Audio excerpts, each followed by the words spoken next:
Fiber is constantly praised as one of the healthiest things you can eat. Eat more fiber. Fiber is essential. You need 25 to 38 grams a day for good health. It's presented as a miracle nutrient that prevents constipation, lowers cholesterol, controls blood sugar, and protects against almost every modern disease. But when you look closer, the story is not as straightforward as it's made out to be. The funny thing is that fiber is not even a nutrient. It's a definitional anti-nutrient. It is not required for survival. Many traditional cultures thrived for generations on diets extremely low in fiber. The Inuit, the Maasai, hunter-gatherers during the winter months, and the ancient Mongolians, among others. These groups did not suffer from the digestive diseases we associate with low-fiber diets today. This suggests that the constant push for high fiber intake is more cultural and marketing-driven than biologically essential. Fiber is the indigestible parts of plants. The structural components such as cellulose, hemicellulose, pectin, and lignin that human digestive enzymes cannot break down. While some types of soluble fiber can slow digestion and serve as food for gut bacteria, producing short-chain fatty acids, fiber as a whole functions as an anti-nutrient in several important ways. It physically binds to minerals in the digestive tract, forming insoluble complexes that reduce their absorption. For example, phytic acid in grains and legumes strongly negates iron, zinc, calcium, and magnesium absorption, making these essential minerals significantly less bioavailable. Oxalates in spinach, beets, and nuts do the same with calcium. This binding effect is well documented in nutritional science, and is one reason why populations relying heavily on high-fiber plant foods often show higher rates of mineral deficiencies, unless they use traditional preparation methods like soaking, sprouting, or fermenting to reduce anti-nutrients. Beyond mineral binding, fiber can mechanically irritate the gut lining, especially insoluble fiber from grains, raw vegetables, and bran.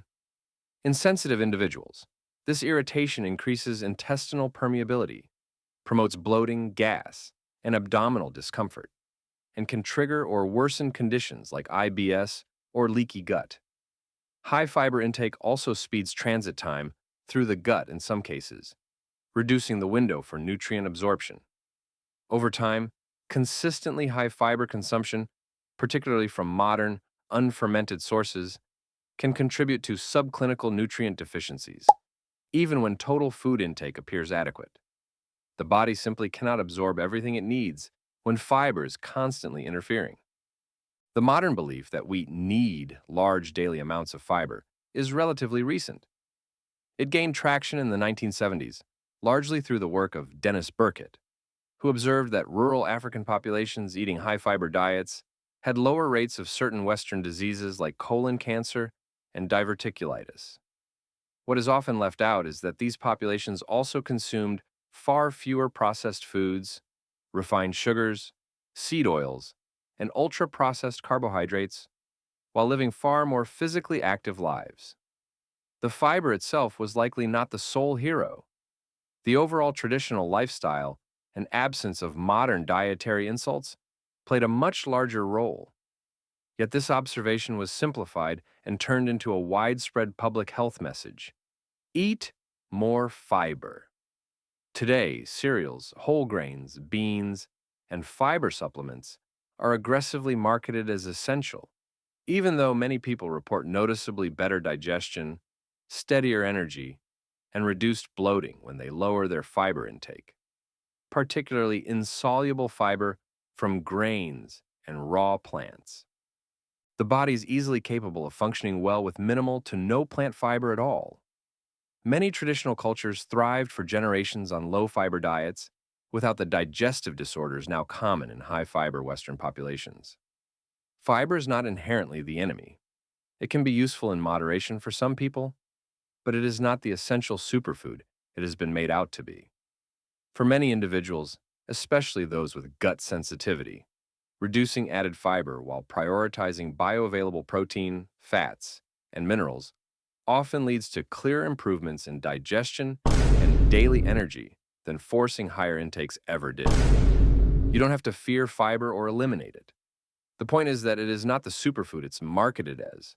It's not even necessary whatsoever, it is completely optional. Many people feel significantly better when they stop forcing high amounts and instead focus on bioavailable nutrients from high-quality meat, organs, eggs, dairy, and fruits. The constant pressure to eat more fiber often distracts from the real foundations of good digestion: adequate protein, healthy fats, hydration, and minerals. The modern emphasis on fiber as an essential superfood didn't emerge in a vacuum.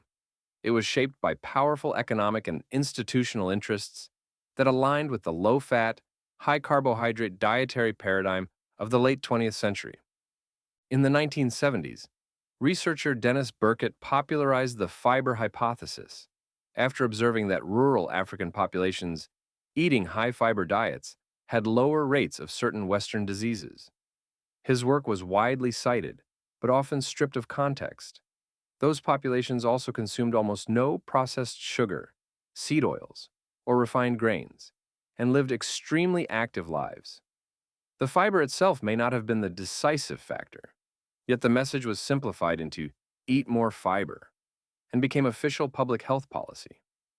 At the same time, the low-fat movement, heavily influenced by Ansel Keys' research and funded in part by the sugar and grain industries, successfully shifted blame for heart disease onto animal fats and cholesterol. Internal documents later revealed that the sugar industry paid scientists in the 1960s to downplay sugar's role and emphasize saturated fat instead. This created the perfect environment for grain-based foods, cereals, breads, pasta, to be promoted as heart-healthy, while animal foods were portrayed as dangerous. The U.S. dietary guidelines, influenced by these narratives, heavily emphasized grains and plant foods while recommending limits on meat, eggs, and full-fat dairy.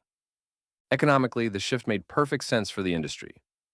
Grain, cereal, and processed food companies benefited enormously from a diet centered on cheap, shelf-stable carbohydrates. Fiber supplements, brand cereals, and high-fiber products became highly profitable categories. Traditional animal foods, such as meat, organs, butter, eggs, and full-fat dairy, were more expensive to produce and less scalable for mass processing. By framing them as unhealthy, the industry cleared the way for cheaper, higher-margin plant-based and grain-based alternatives. It also made progress towards weakening society and people as a whole. But that's just a conspiracy theory.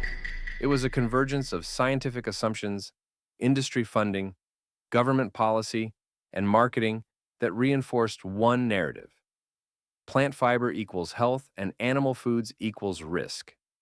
The result was decades of dietary advice that pushed fiber while marginalizing nutrient-dense traditional foods that humans had thrived on for millennia.